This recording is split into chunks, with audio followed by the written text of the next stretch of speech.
is not all that bad, my friend. If you believe in yourself, if you believe there's someone who walks through life with you, you'll never be alone. Just learn to reach out and open your heart. Lift up your hands to God, and He'll show you the way. Saudara, kita buka sekarang dari Yesaya 26 ayat 3. Yang hatinya teguh kau jagai dengan damai sejahtera, sebab kepadamulah ia percaya. Kalau bahasa Inggris katakan begini, you will keep him in perfect peace, whose mind stayed on you. Ada kata whose mind. Bahasa Inggrisnya muncul mind, dalam bahasa aslinya muncul kata yatsar atau imajinasi.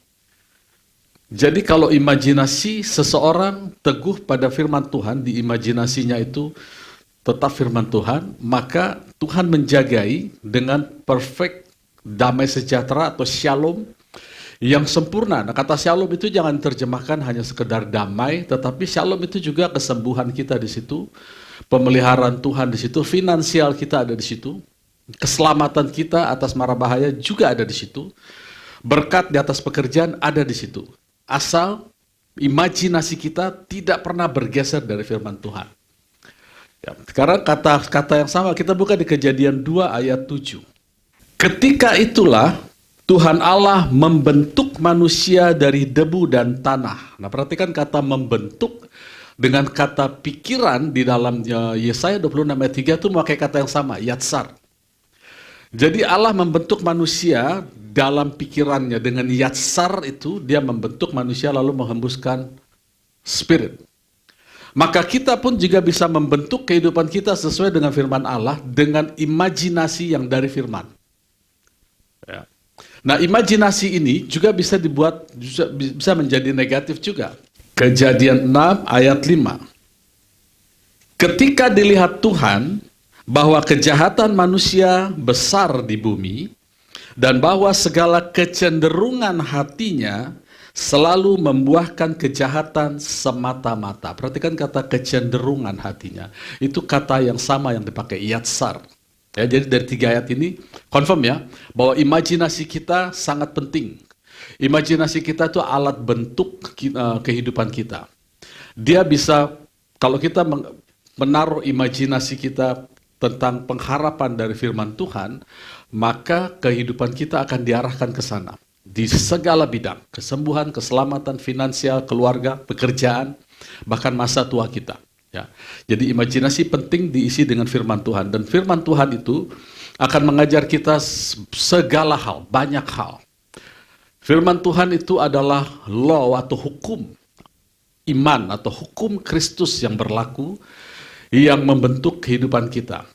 Jadi jangan dikatakan bahwa kalau sudah tahu firman Tuhan maka hukum-hukum lain kita abaikan, hukum kesehatan, makan yang sehat, lalu olahraga kita abaikan, nggak bisa begitu. Saya pernah kasih perumpamaan mengenai hukum iman. Saya menggunakan alat analogi pesawat. Pesawat itu tidak tunduk kepada hukum gravitasi. Ya, juga kapal laut tidak tunduk kepada hukum gravitasi. Kalau mereka tunduk pada hukum gravitasi, tidak ada kapal di laut, tidak ada kapal di udara. Semua pasti tenggelam. Tapi mengapa mereka tidak tunduk? Karena mereka running dengan hukum yang lain. Hukum yang lebih tinggi dari gravitasi, tapi mereka menguasai gravitasi. Nah, itu contoh yang sering saya pakai, tapi itu kurang sempurna. Karena iman ini, itu adalah hukum Allah yang mengatasi semua hukum medical kita, kesehatan kita, hukum ekonomi, supply and demand, kemudian hukum keamanan. Ya, jadi ada anak-anak Tuhan kena bom tetap hidup, itu kan melanggar hukum alam ya. Itu hanya hukum iman yang bisa handle. Ya, dalam masa resesi anak-anak Tuhan terpelihara, itu hanya hukum iman. Nah, hukum ini mengontrol semuanya sedemikian rupa sehingga semua hukum di bawah-bawahnya itu, hukum-hukum di bawahnya itu bekerja harmoni. Jadi orang yang berjalan dengan iman, itu pasti tinggal tunggu waktu akan digerakkan untuk berolahraga. Orang yang berjalan dengan iman tinggal tunggu waktu pasti akan memilih makanan yang sehat dan pola hidup yang sehat. Karena iman itu hukum kehidupan Kristus, dia akan mengatur ya. Kalau belum bisa, jangan khawatir, bukan berarti kita gagal, tapi kita kurang makan aja. Kurang makan firman. Ya. Kalau kita kurang sesuatu, jangan buru-buru menyalahkan diri kita dan jangan buru-buru menyalahkan Tuhan, tapi gali lebih dalam lagi. Imajinasi kita ditanam lagi, fondasinya ditanam lebih kuat di dalam firman. Sehingga apa yang harus kita lakukan, itu Roh Kudus bisa ajar kita. Ya, dan kita bisa mencapai kesepakatan dengan Roh Kudus. Tetapi ada satu penghalang di dalam kita mengikut Tuhan, yang kalau kita tidak sadari itu lebih berbahaya dari ketidakpercayaan. Apa itu? Nah, saya pernah singgung mengenai mental assent. Assent itu bukan essence ya, assent itu tulisannya A-S-S-E-N-T. Assent itu adalah persetujuan, afirmasi, setuju. Mental assent itu mental yang setuju dengan firman Tuhan, tetapi tidak pernah mengambil possession, memiliki itu. Nah, mental assent ini adalah jubah yang menutupi hati kita sedemikian rupa sehingga hati kita susah ditembus oleh firman Tuhan. Ini banyak pemiliknya. Di sini pasti banyak. Saya juga pemiliknya dulu. Sampai udah kena masalah, baru kita terbuka mata kita. Kayaknya ada yang salah dengan saya percaya. Maka kita merubah pola hidup kita. Jadi orang tidak mendapat jawaban doa bukan karena nggak tahu firman. Bukan. Bukan karena dia tidak mengucapkan firman atau tidak meng-highlight Alkitab dengan stabilo. Bukan. Mental assent ini bahaya.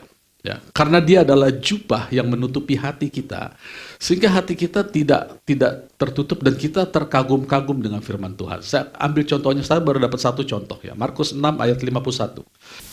Lalu ia naik ke perahu, ini ceritanya Tuhan Yesus jalan di atas air, murid-murid ketakutan, Petrus ada insiden Petrus tenggelam.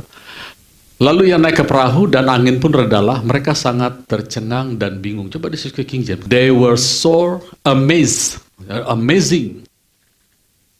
Beyond measure and wonder. Amazed and wonder. Jadi murid-murid amazed and wonder. Siapa yang setuju bahwa murid-murid Tuhan tidak melawan Tuhan?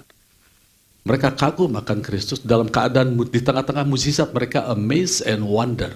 Lalu kita bilang, bagus Pak, kan ada lagunya, ku kagum, hormat akan engkau, kan gitu ya. Tapi Alkitab memberikan sisi lain dari amazed and wonder. Ayat selanjutnya, ayat 52, mereka tidak mempertimbangkan mukjizat. Atau mereka tidak masuk ke dalam hati mereka tentang mukjizat perlipat gandaan roti. Karena hati mereka hardened, atau bahasa Indonesia degil. Jadi rupanya ada amaze and wonder and degil. Yang dasarnya adalah degil, bukan kagum akan Tuhan. Kita sepakatlah bahwa murid Tuhan itu tidak melawan Tuhan. Mereka kagum. Tapi Tuhan bilang mereka degil, hardened itu dalam bahasa Gerikanya adalah lapisan yang tebal yang melapisi hati. Kalau hati sudah dilapisi, bagaimana kita bisa imajinasi kita nggak akan masuk ke hati. Kita tidak akan bisa stay di dalam imajinasi yang dimaksud Yesaya 26 tadi. Karena hati kita dilapisi dengan lapisan yang keras. Nah, lapisan inilah yang saya terjemahkan. Saya coba teliti, observe beberapa ayat Alkitab, sehingga saya sepakat bahwa ini yang dimaksud dengan mental assent. Mereka setuju Tuhan baik, Tuhan ajaib. Tapi ketika ada masalah, kita mundur. Itu bukan bagian saya. Itu berat itu. Itu bagian pendeta itu yang begitu itu. Ya. Ini mental assent ini tidak pandang bulu, saudara. Mau senior, mau junior, mental assent ini bahaya, saudara. Ini mematikan umat Kristen dan ini menipu umat Kristen sejak zaman Alkitab ini ditulis. Banyak orang hanya terkagum-kagum, amazed and wonder, tapi ketika menghadapi masalah, mereka tidak berani mengambil bagian karena tidak diajar. Tidak diajarkan bagaimana mengambil bagian. Mereka hanya dikasih kesaksian, tapi tidak sadar bahwa iman itu yang adalah hukum, yang mengalahkan seluruh dunia, itu milik mereka. Ya. Lalu tahu bedanya iman di tangan Tuhan sama iman di tangan kita. Bayangkan begini ya, waktu Petrus jalan di atas air. Yesus punya iman, dia bisa berjalan di atas air. Yesus jalan di atas air. Atau Yesus jalan dengan iman di atas air. atau Yesus ditopang oleh iman di atas air. Petrus juga minta, kalau itu engkau Tuhan, aku ingin jalan juga. Buatlah atau beri saya command atau perintah untuk berjalan, untuk datang kepadamu. Maka Tuhan Yesus bilang, datanglah. Maka sekarang posisinya sama. Yesus punya iman, Petrus punya iman yang sama, mereka sama-sama jalan di atas air. Pertanyaannya, mengapa Petrus tenggelam, Yesus tidak? Karena ketika iman itu dipercayai oleh Petrus, menjadi milik Petrus, itu menjadi fragile, barang pecah belah, gampang pecah. Di tangan Tuhan, dia steady. Iman itu selalu menang. Nah, waktu pindah ke tangan Petrus, itu banyak gangguan. Dan ketika dia terganggu, dia tenggelam. Jadi kita nggak bisa bilang iman itu rapuh Pak, iman itu bisa jatuh. Iman nggak pernah kalah, saudara. Tapi begitu kita pegang, itu yang bisa kalah. Makanya Tuhan katakan, mereka yang pikirannya stay di dalam Tuhan, itu akan dijagai, akan mengalami kekuatan dari iman itu. Saya pernah bikin statement, agak terganggu, saya sendiri agak terganggu dengan statement saya sendiri. Tapi saya pikir ada benernya ya, bahwa kemenangan kita tidak permanen. Terganggu nggak saudara saya ngomong? Saya terganggu saudara. Tapi waktu saya pikirkan, kenapa tidak permanen? Karena kita tidak bisa menghandle iman itu dengan baik. Kalau kita sedikit saja lepas dari firman, iman itu akan seperti Petrus kita. Makanya kalau saya bilang iman kemenangan kita tidak permanen, itu ada konteksnya ya, ada konteksnya. Kita bisa satu saat sama dengan iman, artinya pikiran kita seperti pikiran Allah, rencana kita seperti rencana Allah. Tapi bisa di dalam saat yang tidak lama kemudian, itu langsung di bawah. Seperti Petrus lagi contohnya. Waktu dia katakan, engkau Mesias anak Allah yang hidup. Tuhan Yesus bilang, bukan kamu yang mengatakan itu, tapi pewahyuan dari Bapakku. Nah, sekarang ayo kita ke Yerusalem, anak manusia harus disalibkan. Terus Petrus bilang, dijauhkanlah itu daripada Tuhan. Tuhan Yesus bilang, enyah kau iblis. Di satu sisi, dia disanjung, tanda kutip. Di sisi lain, dia bilang, enyah kau iblis karena kau tidak memikirkan apa yang dipikirkan Allah. Jadi, iman kita menjadi fragile pada saat pikiran kita tidak stay di dalam firman Tuhan. Nah, yang saya maksud dengan mental ascent ini, saya ada banyak catat ini. Untuk kita perhatikan, ya, bukan untuk menghakimi kita. Sekali lagi, kalau ada sesuatu yang tidak beres dalam hidup kita, jangan buru-buru menyalahkan hidup kita dan jangan menyalahkan Tuhan. Gali firman lebih dalam. Ya. Karena pada akhirnya antara iman dan mental ascent ini akan membuat perbedaan dalam hidup kita. Ya. Yaitu hidup dalam victory, kemenangan yang steady, atau hidup dalam kekalahan yang terus-menerus. Ya, victory itu dalam iman, kekalahan dalam mental ascent. Jadi ada orang-orang yang memang orang baik, saudara. Baca firman, kalau istilahnya yang saya dengar itu meng-highlight firman Tuhan, memuji Tuhan, bahkan menciptakan lagu, tetapi hidupnya kalah. Kemudian dalam iman itu ada buah-buah roh yang memuliakan Tuhan, tapi di dalam mental ascent tidak ada output. Tidak ada output. Apa yang kita harapkan tidak terjadi, ya sudah lewat begitu aja nggak apa-apa. Mungkin bukan waktunya buat saya, seperti itu ya. Jangan kompromi, jangan. Karena di dalam diri kita ini besar sekali roh yang ada di dalam diri kita. Sayang kalau dia tidak keluar. Firman Tuhan itu diutus untuk masuk ke dalam kita untuk memproduksi, bukan untuk berdiam diri. Jadi kalau dia tidak produktif, kita gali. Jangan menuduh diri, jangan menyalahkan diri ya. Kemudian juga dia menjadi, iman itu membawa kita menjadi orang-orang yang spiritual. Di Korintus dikatakan, orang-orang yang spiritual, compare spiritual with spiritual. Membandingkan spiritual thing dengan spiritual. Jadi dia bisa melihat pengalaman spiritualnya, lalu dia compare dengan firman Tuhan, spiritual dengan spiritual. Jadi dia tidak pernah memakai pengalaman rohaninya, lalu gagal mentranslate pengalaman rohaninya, lalu dibuat doktrin dari pengalaman itu. Ya, jadi itu yang bahaya. Misalnya, dia menyembuhkan orang dengan mengurapi minyak, maka kemana-mana dia bawa minyak. Nanti satu saat dia lupa bawa minyak, dia tertuduh, aduh nggak bawa minyak, nggak bisa berdoa saya nih. Gitu kan. Kayak saya dulu kemana-mana bawa roti dan anggur. Waktu mau doain orang, aduh lupa bawa roti dan anggur, nggak bisa saya berdoa, menghindar saya. Nah itu bahaya, itu mental ascent juga. Makanya saya katakan saya juga korban. Ya. Kalau memang Tuhan sediakan firman, kita bisa tempur dengan diri kita, dengan pikiran kita tanpa senjata, kan lebih baik kan, gitu ya. Mau pakai minyak, mau pakai anggur, nggak pakai minyak, nggak pakai anggur. Selama ada firman, maju. Perkataan kita mengubah keadaan, apapun itu. Dan itu memuliakan Tuhan loh. Kalau kita takut mengucapkan firman, di tengah-tengah pencobaan, di tengah-tengah fakta yang against firman Tuhan, itu kita tidak memuliakan Tuhan. Tapi kalau kita berani mengatakan di tengah-tengah fakta yang against firman Tuhan, itu memuliakan Tuhan dan Tuhan suka. Makanya selanjutnya, Tuhan menghargai partisipan atau partisipasi kita di dalam firman. Tapi dia tidak menghargai pengamat firman. Sekarang banyak pengamat firman ya di YouTube. Dia bisa kupas firman dan bisa berdebat. Pertanyaannya, hidupkah mereka dengan firman itu? Iman itu adalah aktif agreement, persetujuan yang aktif. Ya, ini milik saya.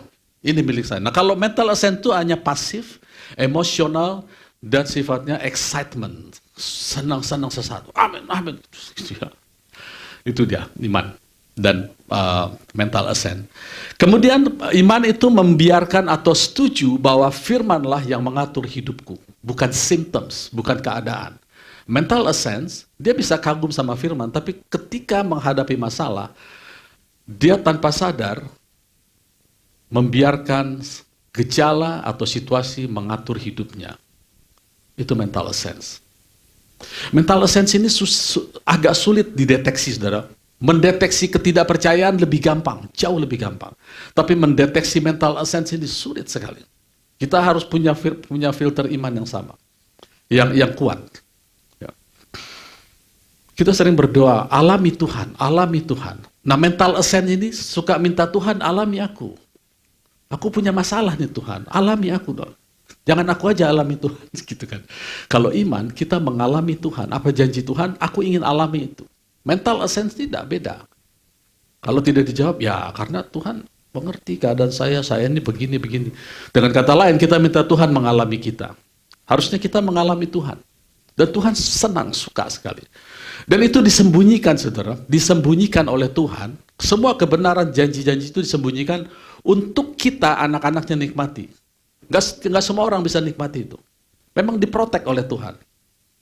Memang diprotek. Makanya kuncinya adalah imajinasi. Tuhan ajarkan bahwa aku juga membentuk manusia, membentuk alam, membentuk manusia itu dari imajinasi. Yatsar, kata yatsar itu adalah imajinasi. Nah, imajinasi ini memang belum kelihatan, saudara. Makanya ada hamba Tuhan yang menerjemahkan imajinasi ini sebagai hope, pengharapan. Pengharapan. Tapi kalau Tuhan berharap, itu langsung jadi. Kalau kita berharap, kita kadang-kadang mendelay itu. Jadi seringkali janji Tuhan itu yang membuat delay agak lama itu kita sendiri. Di surga itu tidak ada delay. Semua janji Allah sudah fix, ya dan amin. Nah, kita mempercayainya, memang itu kita harus taruh di ketopong kita sebagai ketopong keselamatan, tapi buru-buru tetap itu dijadikan perisai. Maksud saya begini. Misalnya kita punya masalah di finansial, ya, atau di kesehatan. Kesehatan yang paling banyak sekarang masalahnya. Kita punya penyakit, lalu kita ambil firman nih. Oleh bilur Kristus aku sudah sembuh. Dia kirim firmannya dan sembuhkanku. Buru-buru itu jadikan perisai. Maksudnya ketika gejala datang, kita jangan langsung kecil hati. Langsung kita bilang, oh nggak apa-apa. Karena bagi aku di mata Tuhan, aku sudah sembuh. Nah, itu jadi perisai. Tapi kalau kita bilang, suatu saat saya akan sembuh. Nah, itu masih tetap diketopong. Kita belum pakai perisai. Datang lagi gejala, gak apa-apa. Suatu saat, perhatikan, suatu saat, bukan sekarang. Suatu saat saya akan sembuh. Terus, maka itu akan menghujam, panas si api itu menghujam. Lama-lama kita nggak kuat juga, saudara. Tapi kalau kita datang gejala, lalu kita bilang, terima kasih Tuhan, puji Tuhan, puji Tuhan. Firman Tuhan bilang, aku sudah sembuh. Sekarang aku sudah sembuh. Kita lihat gejala masih ada. Tidak, puji Tuhan, sekarang aku sudah sembuh. Awal-awalnya, saudara, kita harus lakukan ini agak lama, mungkin 24 jam, kecuali kita pagi lagi tidur. Kurangilah, 18 jam jadinya. Kita mungkin lakukan itu. Tapi lama-lama ini menjadi satu kebiasaan, dan akhirnya terjadilah Yesaya 26. Imajinasi kita adalah firman Tuhan, bukan gejala, bukan symptoms. Begitu juga dengan keuangan, dengan pekerjaan, dengan apapun. Nah, ini adalah anak-anak Tuhan yang punya potensi membentuk hidupnya sesuai dengan firman. Ya, jadi jadikan iman itu adalah bukan hanya pengharapan, tetapi jadi perisai. Sekali lagi, firman Tuhan hanya hidup kalau kita aktifkan dia menjadi selengkap senjata Allah. Kita buka Efesus pasal 6. Firman Tuhan sudah dikirim, kalau kita tidak lakukan Efesus pasal 6, maka firman itu seolah-olah jadi tidak aktif. Ayatnya yang ke-11 ya. Efesus 6 ayat 11. Kenakanlah seluruh perlengkapan senjata Allah supaya kamu dapat bertahan melawan tipu muslihat iblis. Kata bertahan di dalam bahasa Inggrisnya berdiri. You may be able to stand.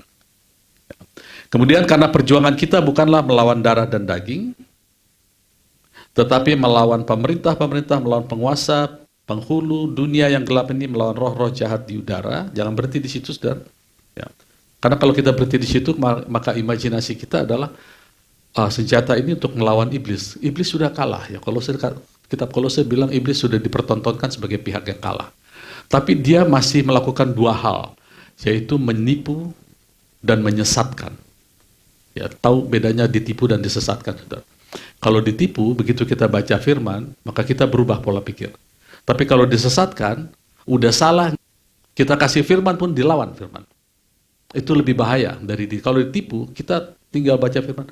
Oh, ternyata nggak gitu maksudnya. Nah, itu semua mengalami. Tapi kalau disesatkan, dikasih tahu, dia bilang enggak gitu.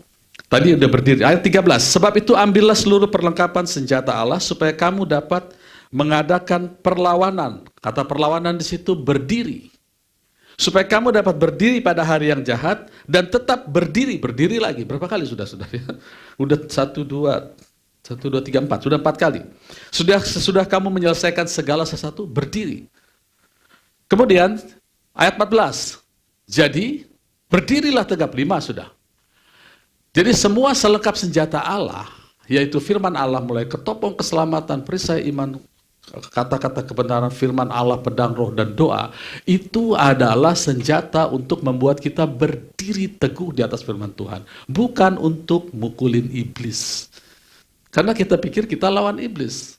Padahal sebetulnya kami berdiri di atas firman-Mu Tuhan. Sekalipun gejalanya tidak sama dengan firman, tapi kami pilih firman mendominasi hidup kami. Kami sudah sembuh, kami sudah sehat, kami bukan orang miskin, kami orang berkelimpahan yang dipenuhi segala keperluan kami oleh kekayaan Allah, bukan oleh kekayaanku atau kekayaan warisanku. Bukan begitu.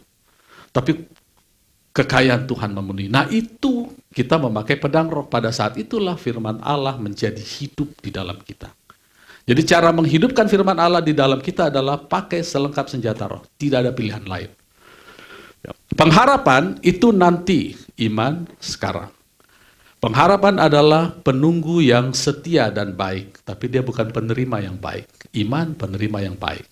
Nah untuk memulai iman, itu kadang sering kali agak sulit. Makanya ada istilah fight, the good fight of faith. Kita harus start dengan mengatakan firman. Keadaan tidak sama, ucapkan saja. Itu kita start fighting. Nanti lama-lama ringan, karena iman itu yang memberikan kekuatan kepada kita. Ya, jadi pengharapan itu, atau mental ascent itu mirip-mirip pengharapan.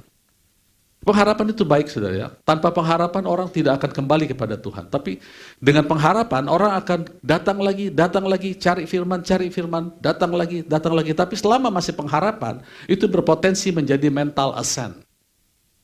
Kenapa kita tidak lihat firman Tuhan bilang, iya ini milik saya, ini milikku. Aku ambil keputusan mulai saat ini, aku percayakan firman Tuhan, ini milikku. Itu dia. Ya. Lanjut lagi, kita habiskan. Berdiri tegap, berikat pinggang kebenaran, berbaju zirah keadilan, kakimu berkasutkan kerelaan Injil, kerelaan untuk memberitakan Injil damai sejahtera. Saudara lihat itu. Firman Tuhan aktif memberitakan Injil, kan aktif. Ya, memberitakan Injil.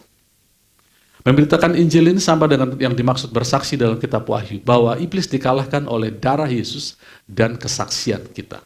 Jadi kesaksian ini bukan kesaksian, aku sembuh dari penyakit, aku sembuh dari hutang, atau keluar dari hutang pinjol misalnya gitu ya. Bukan kesaksian itu. Marturia adalah menyaksikan Injil, memberitakan Injil. Harus rela. Ya. Jadi semua ini semua perlengkapan senjata Allah adalah mengajar kita bagaimana membuat firman menjadi hidup dalam diri kita. Kemudian ayat 16, dalam segala keadaan pergunakanlah perisai iman, sebab dengan perisai itu kamu dapat memadamkan semua panah api dari si jahat. Nah, firman Tuhan itu didesain untuk memproduksi, firman Tuhan didesain untuk menyembuhkan, firman Tuhan didesain untuk melepaskan kita, firman Tuhan didesain untuk menerangi jalan hidup kita. Ya, dia harus berproduksi. Ya, firman Tuhan tidak didesain untuk kita admires, hargai, kagumi saja. Tapi firman Tuhan didesain untuk bekerja dalam hidup kita. Ada contoh yang menarik di Mazmur pasal 107. Mazmur pasal 107 ada 3 pokok yang saya perhatikan, yang bisa kita pakai juga sebagai hal praktis dalam sehari-hari. Mazmur pasal 107 itu, ayat 1 bilang, bersyukurlah kepada Tuhan sebab ia baik, bahwasanya untuk selama-lamanya kasih setianya. Biarlah dikatakan orang-orang yang ditebus Tuhan, yang ditebusnya dari kuasa yang menyesakkan, yang dikumpulkannya dari negeri-negeri timur, barat, utara, dan selatan. Tuhan baik. Lalu ada 3 kasus di sini dimunculkan dalam pasal ini. Yang pertama, ada orang yang mengembara di padang belantara. Ini banyak ya. Ada anak Tuhan yang ditebus tapi kayak mengembara, nggak tahu hidupnya mau kemana. Kemudian diajari, ketahuilah bahwa kamu hidup untuk ini, 1, 2, 3, 4, dengan motivational talk. Tetap aja hilang dia. Ya. Jadi orang yang mengembara ini, tidak tahu tujuan hidupnya, dikasih motivational talk, tetap aja hilang dia. Ini harus dikasih inspirasi atau nafas Allah. Segala tulisan atau nafas Allah yang diilhamkan, itu bermanfaat untuk mengajar kita memperbaiki kelakuannya. Itu inspirasi, itu nafas Allah, bukan motivasi, ya. Beda, itu adalah hidup. Nah, ada orang yang menggembara di padang belantara, jawabannya ayat 6 dulu, maka mereka berseru-serulah mereka kepada Tuhan, dan dalam kesesakan mereka dilepaskan mereka dari kecemasan. Ayat 7, dibawanya mereka menempuh jalan yang lurus. Yesus adalah jalan, sehingga sampai ke kota tempat kediaman orang.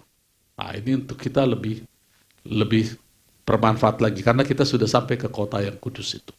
Ya.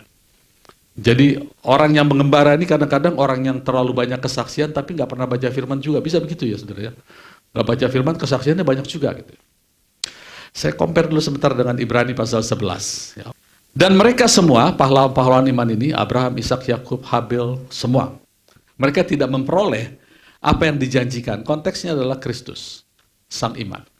Sekalipun iman mereka telah memberikan kepada mereka suatu kesaksian yang baik. Bayangin, saudara. Punya kesaksian baik.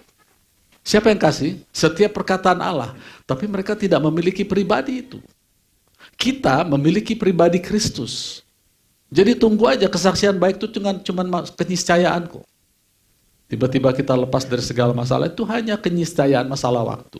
Karena kita sudah memiliki substansinya. Mereka nggak punya. Ya. Kembali ke Mazmur 107. Ada orang yang mengembara, Tuhan bawa. Kalau kita masih mengembara, ingat bahwa di dalam kita ada Kristus. Jadi kita tidak akan hilang. Kemudian yang kedua, ayat 10. Ada orang yang duduk di dalam gelap dan kelam, terkurung dalam sengsara dan besi. Efesus bilang orang yang gelap ini nggak tahu what to do, nggak tahu untuk apa dia hidup, nggak tahu segala macam tujuan penciptaan Tuhan, dan nggak tahu untuk apa Tuhan tinggal di dalam kita. Firman Tuhan katakan umatku binasa karena kurang pengenalan akan Kristus, akan Allah di dalam Kristus. Jawabannya ada di ayat 14. Di bawahnya mereka keluar dari dalam gelap dan kelam. Tadinya ada di gelap dan kelam. Jawabannya, mereka dibawa keluar dari gelap dan kelam, dan diputuskannya belenggu-belenggu mereka. Jadi saudara, jangan betah tidak baca firman. Ya. Ada belenggu yang mengikat kita. Paksakan membaca firman. Karena kalaupun ada belenggu yang tidak kita sadari, itu akan lepas. Pasti lepas. Itu kasus kedua. Kasus ketiga. Ada orang yang menjadi sakit oleh sebab kelakuan mereka yang berdosa. Nah, ini banyak ya. Kadang-kadang karena kelalaian kita juga jadi sakit, ada kelemahan kita. Dan disiksa oleh sebab kesalahan-kesalahan mereka. Maka ayat 19, berseru-serulah mereka kepada Tuhan dalam kesesakan mereka, dan diselamatkannya mereka dari kecemasan. Ayat 20, disampaikannya firman-Nya dan disembuhkannya mereka, diluputkannya mereka dari liang kubur. Gitu. Jadi kalau sakit jangan buru-buru mikir meninggal, saudara. Karena Tuhan akan melepaskan kita dari sakit penyakit dan dari liang kubur. Jadi sekali lagi firman Tuhan didesain untuk melepaskan kita, menerangi kita, menyembuhkan kita, dan membuat kita umur panjang. Oke, ayat terakhir. Pasal terakhir Yesaya 53. Yesaya 53 itu bicara tentang karya salib. Sayangnya ini dijadikan doktrin oleh banyak orang Kristen, sementara ini dimaksudkan menjadi pewahyuan untuk kita semua. Ini dimaksudkan menjadi selengkap senjata Allah yang kita kenakan setiap hari, Yesaya 53. Sebab Yesaya 53 ini dibuka dengan kalimat pembuka di Yesaya 52 ayat 13.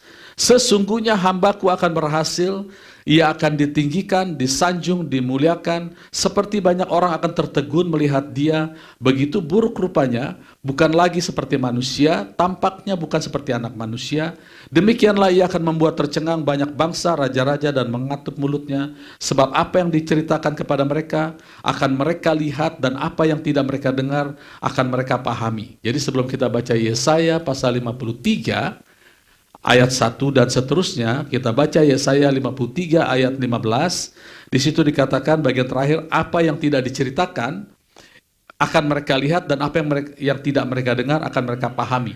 Kata pahami di situ pakai istilah hikmat, bin, pemahaman yang keluar dari pewahyuan. Kata pahami di sini muncul pertama kali dalam Alkitab ketika Yusuf menerjemahkan mimpi Firaun. Lalu nasihat dari orang-orang ring satu Firaun bilang, Tuhanku Raja, engkau perlu orang yang punya hikmat seperti Yusuf ini. Lalu Firaun bilang, di antara semua orang Mesir tidak pernah kutemui hikmat seperti ini. Pewahyuan, komunikasi spirit to spirit, roh kepada roh. Roh Yusuf dan roh Allah berkomunikasi, melahirkan bin, hikmat. Nah itu dipakai di Yesaya 52, bahwa karya salib itu hanya bisa kita alami dengan pewahyuan, bukan dengan doktrin. Kalau doktrin kan kita sering dengar ya, oleh bilur Kristus kita sudah sembuh. Dia yang sehat menjadi sakit supaya kita yang sakit menjadi sehat. Banyak orang berhenti di doktrin. Itu harus direnungkan, diucapkan, direnungkan. Wah, aku sudah sembuh. Puji Tuhan, puji Tuhan. Terus lihat gejala masih ada. Puji Tuhan, aku sudah sembuh. Aku tunduk kepada firman Tuhan, bukan kepada gejala. Sekarang kita baca Yesaya 53 ya, sebagai pasal penutup. Siapa yang percaya kepada berita yang kami dengar? Kunci pertama kita harus dengar dulu.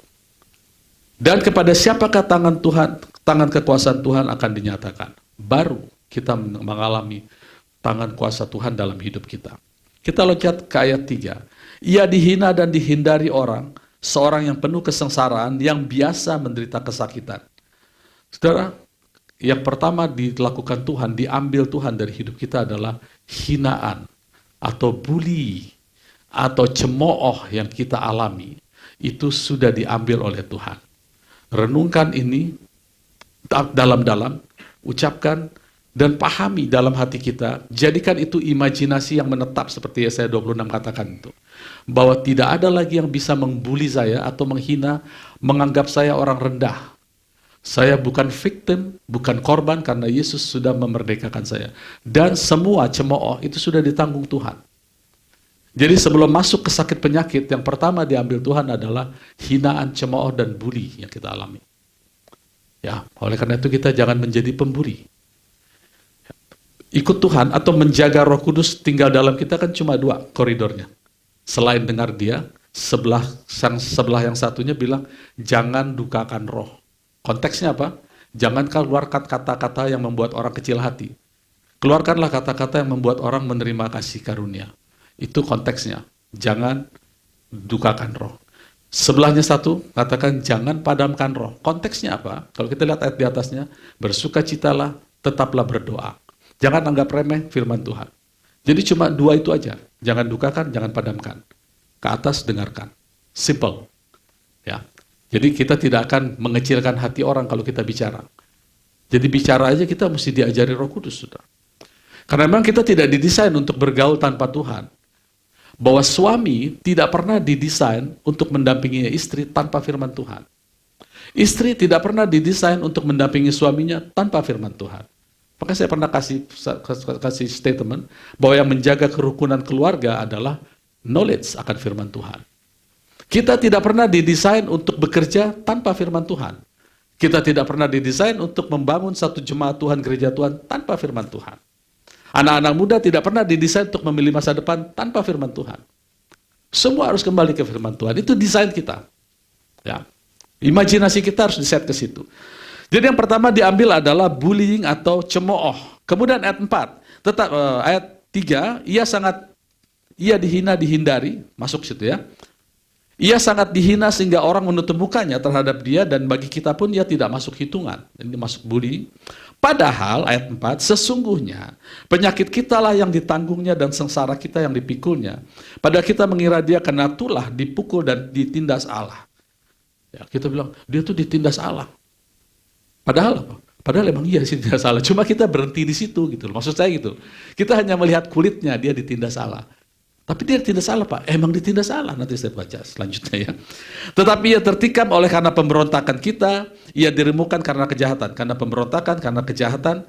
Kemudian ganjaran kita terima. Yang mendatangkan keselamatan bagi kita ditimpakan kepadanya. Kenapa itu terjadi? Pemberontakan, kejahatan, dan keganjaran. Karena kita seperti domba yang sesat. Ayat selanjutnya bilang, kita sekalian, ayat 6, sesat seperti domba, masing-masing mengambil jalannya. Karena kita mengambil jalan kita, maka kita jadi jahat, kita memberontak, kita dapat ganjaran. Ya. Tetapi Tuhan telah menimpakan kepadanya kejahatan kita sekalian. Betul ya? Saya bilang, kita kira dia ditindas Tuhan ya. Emang iya. Tapi kita jangan berhenti di situ. Tuhan menindas dia karena kita. Dan pada saat itu Allah aktif menindas dia. Penyakit saya ditaruh, nih Yesus tanggung.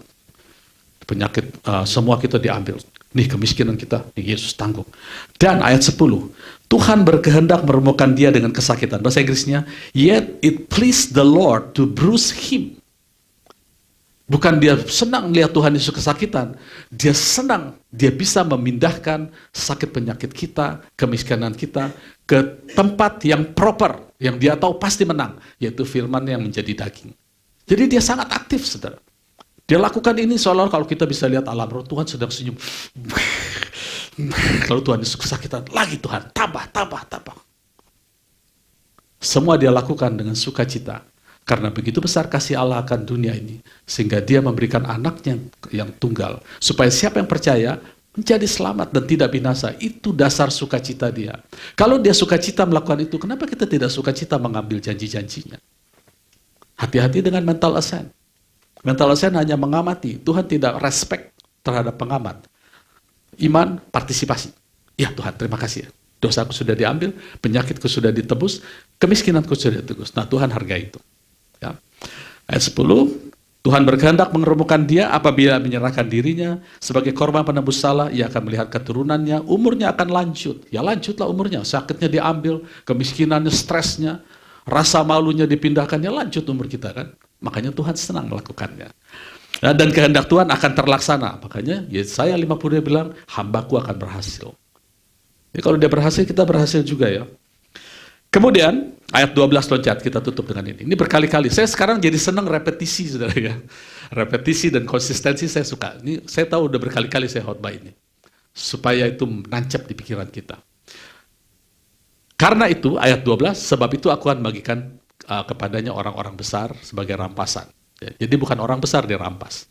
King James bilang begini, therefore I will divide him a portion. Aku akan membagikan bersama Yesus, kata Allah, with the great. Aku akan membagikan porsi bersama-sama orang besar, and he shall divide the spoil with the strong. Saya suka sekali mengulang-ulang ayat ini. Di mata Tuhan, umur kita panjang, karena penyakit kita sudah dipindahkan, kemiskinan, semua cemooh dipindahkan, lalu di mata Tuhan kita adalah the great, orang besar, dan kita adalah the strong, orang kuat. Yang bukan hanya besar dan kuat, tapi mendapat bagian dan mendapat jarahan. Israel keluar dari Mesir, dapat jarahan, mereka minta. Jadi Bapak Ibu Saudara, yang mau saya bagikan pada pagi hari ini adalah, bahwa semua ini di alam roh sudah selesai. Dan dia hanya hidup kalau kita jadikan perisai pengharapan, lalu menjadi iman, lalu kita memberitakan Injil tentang ini.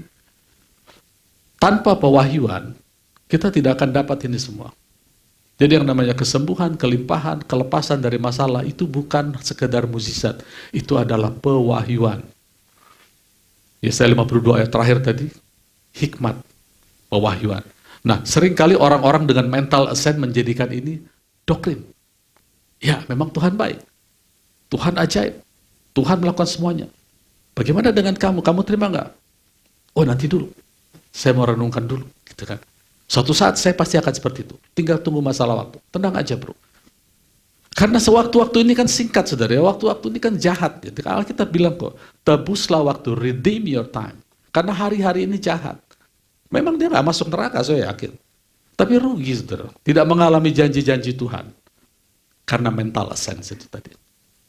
Amin. Jadi beriman, ambil. Kepemilikan itu adalah milik kita. Jangan ditunda lagi. Mulai saat ini kita hidup sebagai dominator di atas firman Tuhan. Ya. Puji Tuhan. Tuhan Yesus memberkati. He said, cast your burdens upon me, those who are heavily laden. Come to me, all of you who are tired of carrying heavy loads. For the yoke I will give you is easy, and my burden is light. Come to me,